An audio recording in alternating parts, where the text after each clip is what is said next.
qui est assez fou avec l'histoire de Magdalena Solis, c'est que quand on balaye son histoire, quand on lit son histoire, qu'on apprend vraiment à la connaître et en tout cas avoir tous les éléments de sa vie, en fait on se rend compte qu'on peut pas lui en vouloir. C'est-à-dire que moi quand j'ai lu son histoire, j'ai pas pu ressentir de la haine contre elle. Pour autant, dans le spectacle, on n'est pas là pour dire que ce qu'elle a fait c'est bien, on n'est pas du tout là pour la défendre, on est surtout là pour dire regardez l'état de sa vie et son état mental, et voyez à quel point tout ce qu'elle a subi, ça l'a amené en fait à commettre ces atrocités, et finalement à sa place on aurait certainement fait la même chose. En vrai on n'en sait rien du tout, mais en tout cas ce qui est assez fou c'est que on peut pas la détester. On peut pas la détester parce que toute sa vie ça a été une succession de choix qui n'ont jamais été les siens, et elle a toujours dû subir. Et ce qu'elle a commis, on peut pas dire que c'est pleinement de sa faute. En tout cas, les circonstances ont fait que elle a jamais demandé à en arriver là, et elle a jamais demandé à avoir cette vie. Et donc, on ressent une certaine compassion qu'on pourrait ne pas ressentir pour tous les tueurs en série. Salut, je m'appelle Sarah, j'ai 21 ans, je suis comédienne, et aujourd'hui je suis là pour vous parler de mon spectacle qui s'intitule Magdalena. Magdalena, c'est un seul en scène qui parle d'une tueuse en série mexicaine qui s'appelle Magdalena Solis, donc c'est une histoire vraie. C'est un spectacle que j'ai écrit et que j'interprète, et le spectacle retrace tous les moments sombres de sa vie, donc depuis son adolescence jusqu'au moment où elle a été incarcérée. Et tout au long du spectacle, on voit Magdalena qui discute et qui échange avec ses victimes. Et au fur et à mesure du spectacle et au fur et à mesure des victimes, on comprend comment elle a fait pour en arriver là. Comment elle a été victime justement de ce complot et de cette secte à ciel ouvert, et aussi la raison pour laquelle elle a tué toutes ses victimes. Le point central du spectacle, c'est la notion de pouvoir. Et c'est un spectacle qui est très engagé, notamment sur les droits des femmes, sur l'avortement, sur la prostitution. Donc ça parle de sujets qui sont très actuels, qui sont très forts. Et ça parle aussi d'amour, on peut voir aussi de la danse, du chant. Donc c'est un spectacle qui dans son ensemble est très lourd émotionnellement parlant, mais il n'y a pas que des atrocités, heureusement. Le point de départ du spectacle, ça a été tout simplement mes études, puisque j'ai fait 3 ans d'études au cours Florence sur le campus de Bordeaux, et en 3e année on a la possibilité de faire des TFE. Donc les TFE c'est les travaux de fin d'études, donc c'est tout simplement le fait de pouvoir monter ton spectacle de A à Z. Et donc en fin de 2e année, je savais que pour ma 3e année je voulais faire un TFE, je savais juste pas quoi, mais je voulais en faire un, je voulais me challenger. Et la première idée que j'ai eue, la première image que j'ai eue, c'est que je me suis dit ça serait génial que les gens puissent rentrer, s'installer, et que la première image qu'ils aient c'est un corps pendu en plein milieu du plateau. Alors hyper bizarre comme idée, mais personnellement si je vois ça, si je vois ça en tant que spectatrice, j'ai trop envie de savoir le pourquoi du comment, comment il est arrivé là, qui l'a tué, etc. Donc je me suis dit, est-ce que je fais une enquête un peu à la Agatha Christie, etc. Finalement, j'ai abandonné l'idée, et j'en suis venue à la 2e idée qui est celle des tueurs en série, et plus particulièrement des tueuses en série, puisque on parle beaucoup des tueurs en série mais pas assez des tueuses en série, donc on les connaît très peu. Et donc j'ai commencé une phase de recherche qui a duré 2 mois, où je me suis renseignée sur la psychologie des tueurs en série en général, les tueuses en série plus précisément, et ensuite j'ai découvert l'histoire de Magdalena Solis grâce à une auteure qui s'appelle Anna Corrie.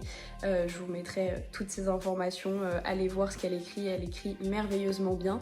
Et donc j'ai découvert son histoire grâce à elle, et quand j'ai lu, j'ai dit ok, il faut absolument que je parle d'elle, il faut absolument que les gens connaissent son histoire, parce qu'elle est pas assez connue à mon goût, alors que son histoire est complètement folle.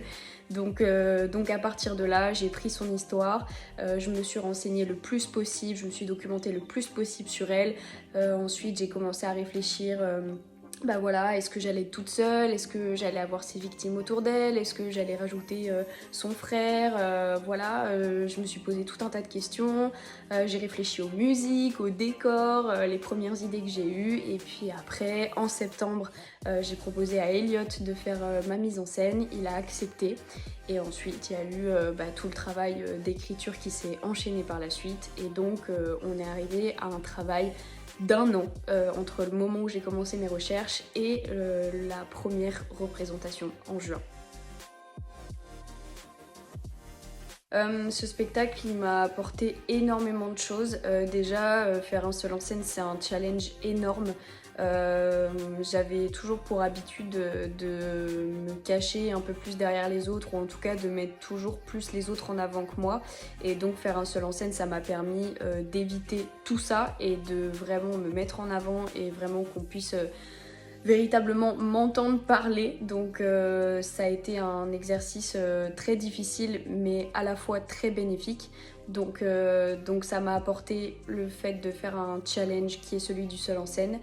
Ça m'a apporté un travail d'écriture, puisque c'est en fait Magdalena, c'est le premier spectacle que j'écris, c'est mon premier vrai travail d'écriture, donc ça m'a apporté le travail d'écriture, ça m'a apporté de la confiance en moi, ça m'a apporté le fait de porter un projet sur ses épaules de A à Z, ça m'a apporté de l'organisation, ça m'a apporté plus particulièrement au niveau du rôle, le fait que ce soit un rôle très loin de moi, d'explorer en fait des émotions que j'aurais pas pu ressentir avec un autre rôle, ou que je ne peux pas ressentir habituellement, puisque je ne sais pas ce que c'est d'être une tueuse en série. Donc se plonger dans un rôle qui est très loin de soi, c'est le meilleur exercice possible.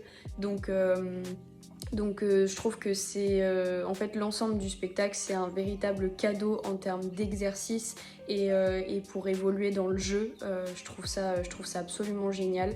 Donc ça m'a apporté toutes ces choses-là et bien d'autres choses en réalité.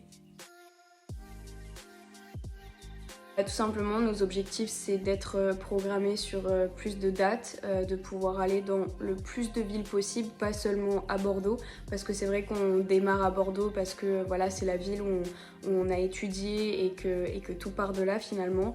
Mais le but, ça serait de faire comme en Charente-Maritime, avoir plus de dates dans plus de villes, dans plus de départements si c'est possible, parce que voilà, on aimerait faire découvrir ce spectacle à un large public. On a envie que le théâtre soit accessible à tous, que ce soit en ville ou en campagne, et on aimerait surtout faire connaître cette histoire à un nombre de gens incalculable, en tout cas le plus de personnes possible. Donc ouais, je pense que ça serait ouais, notre objectif principal, de voilà, qu'un maximum de personnes puissent venir et découvrir l'histoire de Magdalena. Alors oui, on a plusieurs dates de programmées pour 2025. On a déjà fait les 2 premières, le 7 et le 8 janvier. Et les prochaines, ça recommence à partir du 20. Donc on joue les 20, 21, 23 et 25 janvier au Théâtre du Cerisier à Bordeaux. Le vendredi 7 février au Théâtre du Joncher à Cambes. Le vendredi 14 mars au Chaudron à Mérignac. Et le samedi 5 avril à la salle Aliénor d'Aquitaine à Saint-Jean-d'Angély, en Charente-Maritime pour ceux qui connaissent. Donc ça nous fait 9 dates de programmées entre janvier et avril, et on espère en avoir d'autres, que ce soit après avril ou en tout cas à partir de septembre 2025. Donc si cette petite interview vous a plu, n'hésitez pas à checker notre compte Instagram, regardez aussi notre teaser pour peut-être vous donner encore plus envie de voir le spectacle et voir dans quel univers vous allez être embarqué. Et n'hésitez pas tout simplement à nous rejoindre sur nos réseaux sociaux pour ne louper aucune de nos dates, et surtout n'hésitez pas à venir.